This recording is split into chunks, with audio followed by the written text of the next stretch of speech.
누가복음 6장에 예수님의 평지 설교가 이어지고 있습니다.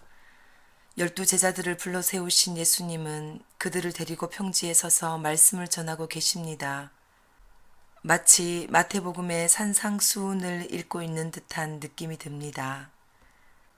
그러나 너희 듣는 자에게 내가 이르노니 너희 원수를 사랑하며 너희를 미워하는 자를 선대하며 너희를 저주하는 자를 위하여 축복하며 너희를 모욕하는 자를 위하여 기도하라. 너의 이 뺨을 치는 자에게 젖뺨도 돌려대며 내 겉옷을 빼앗는 자에게 속옷도 거절하지 말라. 내게 구하는 자에게 주며 내 것을 가져가는 자에게 다시 달라 하지 말며 남에게 대접을 받고자 하는 대로 너희도 남을 대접하라. 너희 아버지의 자비하심 같이 너희도 자비하라. 한 절 한 절 말씀에 녹아있는 진리의 농도가 너무나 진해서 가볍게 묵상하고 실천할 엄두가 쉬나지 않는 귀한 말씀들로 가득 채워져 있는 오늘의 본문입니다. 사실 진리는 단순한 것이어서 이 본문 중 어느 한 구절이라도 붙잡고 단순하게 아멘으로 화답하고 하나라도 순종할 때 내게 복이 된다는 것을 잘 알고 있습니다. 그러나 기록된 내용만 아니라 그 내용 안에 담아 놓으신 예수님의 마음을 더 알고 싶은 사모함이 있습니다. 마치 너무나 정성스럽고 예쁘게 데코가 되어 있는 케이크를 무심하게 잘라서 먹어버리기엔 너무 아깝다는 생각이 들어서 조심스럽게 자르고 음미하며 먹고 소화하고 싶은 마음이라고 할 수 있을까요? 구약의 율법에 정통했던 율법사들이 정해진 율법을 철저하게 지키고 있음에도 불구하고 율법의 정신인 하나님의 마음을 깨닫지 못하여 결국 율법의 주인공이신 예수님을 외면해 버렸던 오류를 범하지 않기 원합니다. 그러기 위해서는 예수님의 말씀을 기록해 놓은 본문의 교훈들을 마치 율법의 조항들처럼 여기고 단순히 지키는 것만으로 만족할 것이 아니라 이런 말씀을 하셨던 예수님의 심정을 좀 더 실감나게 헤아려 보는 것이 너무나 중요하다는 생각이 듭니다. 성경 66권 중에서 복음서는 예수님이 이 땅에 육체로 사시는 동안의 삶과 가르침을 집중적으로 기록해 놓은 4권의 책들입니다. 성경 66권의 전체 장수가 1189장이라면 사복음서인 마태, 마가, 누가, 요한복음을 합친 장수는 총 89장입니다. 물론 성경의 어느 한 장, 어느 한 구절의 무게와 가치를 상대적으로 비교하는 것은 무리일 것입니다. 하지만 성경 전체의 주인공이신 예수님이 땅의 흙을 밟으며 친히 행하셨고 공기를 호흡하시며 친히 말씀하신 흔적으로 가득한 이 사복음서를 대하는 마음은 참으로 특별한 감동이지 않을 수가 없습니다. 특히 오늘의 본문인 누가복음 6장 27에서 38절은 온통 예수님의 대사로만 채워져 있습니다. 그래서 예수님의 말씀을 빨간색으로 표시해 놓은 어떤 성경에서 오늘 본문은 처음부터 끝까지 빨간색으로만 기록되어 있습니다. 오늘 본문의 모든 내용이 예수님의 입에서 나온 그 말씀이라는 뜻입니다. 말에는 그 사람의 인격이 담겨 있습니다. 그 사람의 말을 기억한다는 것은 그 사람이 어떤 인격의 사람인지를 의미하는 것입니다. 그 사람의 말을 따라 살아보려고 하는 것은 그 사람의 인격을 나도 흉내내며 닮아가고 싶다는 의미일 것입니다. 이 마음 자세가 오늘 본문을 묵상하고 적용할 기본적인 내 마음의 밭이 되기를 소망합니다. 엄마가 돌아가신 후 살아계실 때보다 더욱 또렷이 살아나는 것은 그분 생전에 하셨던 말씀들입니다. 결혼 후 외국에 나와 있어서 엄마와 함께하지 못한 시간에 대한 많은 추억들을 언니를 통해 전해 들으며 그분이 남기신 말들을 공유하는 건 자매만이 누릴 수 있는 큰 기쁨 중 하나입니다. 어제 했던 얘기를 오늘 다시 꺼내서 얘기할지라도 또다시 울다가 웃다가 할 수 있게 만드는 것이 엄마의 어록들입니다. 그중 제 마음에 가장 크게 남아있는 엄마의 기도 제목이 있습니다. 우리 가문의 죄는 내 대해서 다 끝내고 가게 해주십시오. 엄마는 어떻게 그런 기도를 드릴 수 있었을까?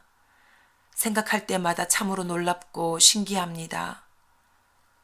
결혼 생활의 횟수가 늘어나고 자녀들의 나이가 많아질수록 남편과 내가 얼굴에 주름이 하나둘씩 늘어나는 것을 눈치채며 살아왔던 시간에 비해 살아가야 할 시간이 점점 짧아지고 있음을 인식할 때마다 엄마가 거쳐갔을 한 여자의 일생이 참으로 소중하게 느껴집니다.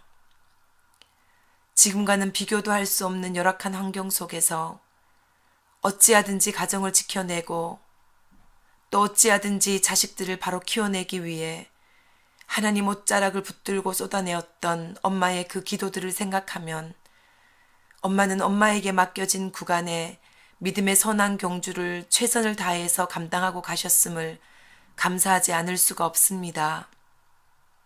그 바통을 이어받은 다음 세대의 딸로서 나는 내 여자의 일생을 어떻게 살아가야 할까 자문하게 될 때 여축 없이 읊조리게 되는 것은 엄마의 그 기도 제목입니다. 주님, 우리 가게에 남은 죄 중에서 내 대가 감당해야 할 몫은 저에 대해서 다 끝내고 가게 해주십시오. 영적 전쟁의 원리에서 이 기도는 원수의 진영을 향한 엄청난 선전포고입니다. 그러나 또한 뱀의 머리를 이미 박살내신 예수님의 십자가와 부활을 담보로 한 엄청난 믿음의 선포이기도 합니다. 저는 저의 남은 생애 동안 이 믿음의 경주를 완주하기 원합니다. 엄마의 삶을 샘플로 보여주신 하나님께서 제 삶 역시 승리로 인도해 주실 것을 미리 감사드립니다. 당신의 삶을 통째로 보여준 엄마의 유언 한 문장을 기억하는 마음으로 저는 예수님이 남겨놓고 가신 오늘 본문 말씀을 다시 읽고 그중 한 문장이라도 붙들고 순종해 보고 싶습니다. 하나님이신 예수님께서 당신이 창조하신 피조물의 형상을 입고 친히 이 땅에 내려오셔서 33년 동안 사람의 일생의 샘플이 되어주고 가셨습니다. 오늘을 살아가는 40대, 50대, 80대, 90대의 성도가 동일하게 샘플 삼아야 하는 사람의 인생은 역시 예수님입니다. 예수님이 이 땅에 더 오래 살다가 가셨다고 하더라도 그분의 삶의 원리는 그가 짧은 기간 동안 남겨놓으신 말씀들 안에서 고스란히 성취되었을 것이기 때문입니다. 35절 말씀을 주목합니다. 오직 너희는 원수를 사랑하고 선대하며 아무것도 바라지 말고 꾸어주라. 그리하면 너희 상이 클 것이요 또 지극히 높으신 이의 아들이 되리니 그는 은혜를 모르는 자와 악한 자에게도 인자하시니라.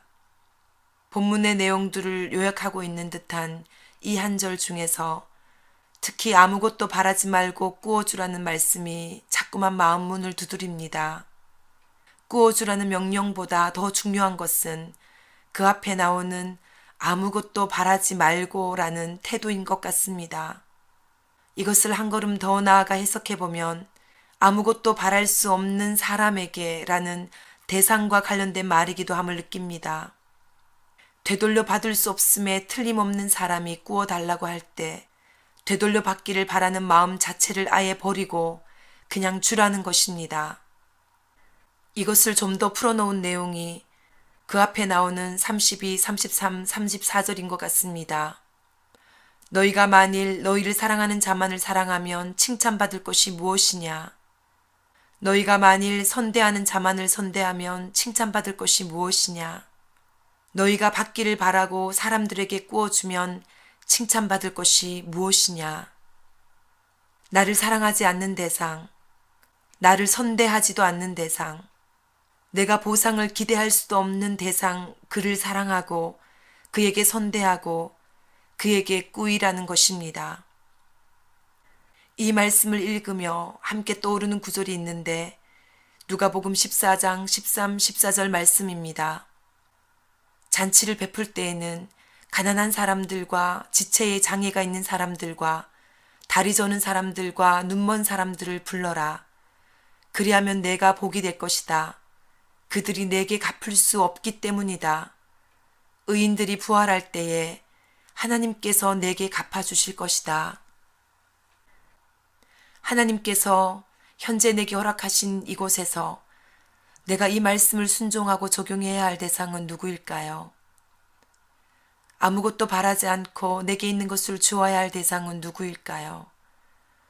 어떤 보상도 기대할 수 없는데 나의 겉옷을 요구하는 자, 그에게 나의 속옷까지도 덤으로 기꺼이 줄 수 있기를 바라는 주님의 마음을 느끼며 주님께 죄송한 마음이 너무 큽니다. 나의 관심과 도움이 필요한 줄 알면서도 소홀히 하고 있는 대상이 떠오르기 때문입니다. 바로 저희 교회에 출석하는 어느 영어권 가족입니다. 미주이민교회 안에서 같은 한국인이지만 세대에 따라서 한국어 사용권인 성인들과 영어 사용권인 2세가 나뉘어지는 것은 보편적인 경우입니다. 그런데 국제 결혼한 부부가 많은 우리 지역의 특성상 타문화권 영어 사용자가 우리 교회를 찾아와서 출석하는 경우가 있습니다.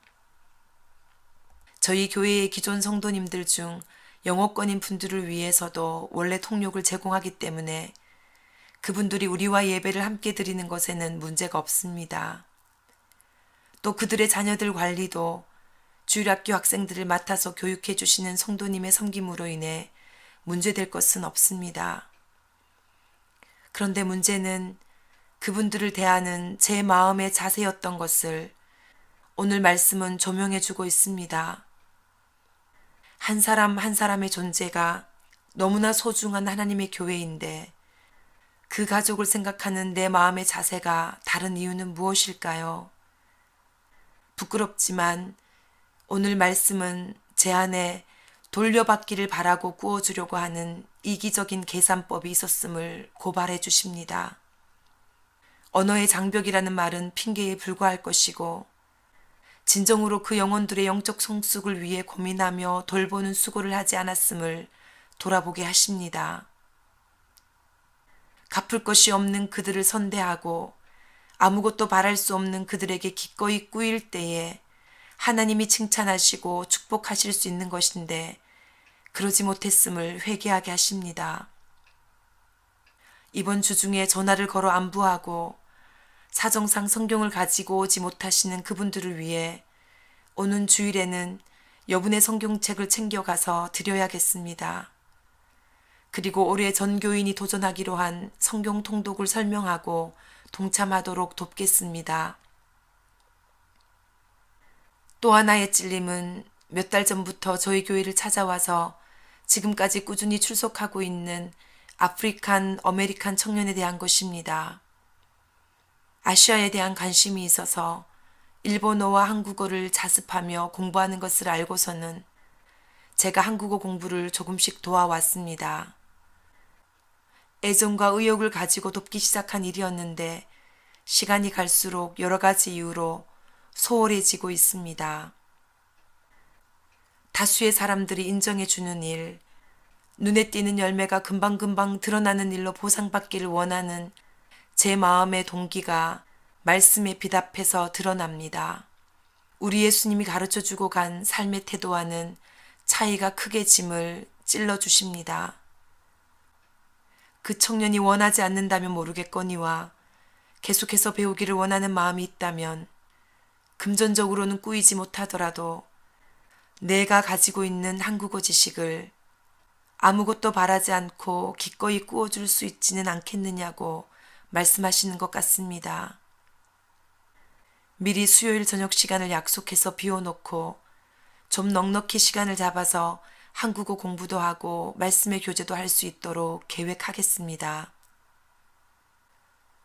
일부러 선교를 하러 나가서라도 만나야 하는 영혼들을 우리 교회로 보내주셨는데 인종이 다르다고, 언어가 다르다고, 삶의 양식이 다르다고 그들의 존재 가치를 하나님의 마음으로 존귀히 여기지 못했음을 회개합니다.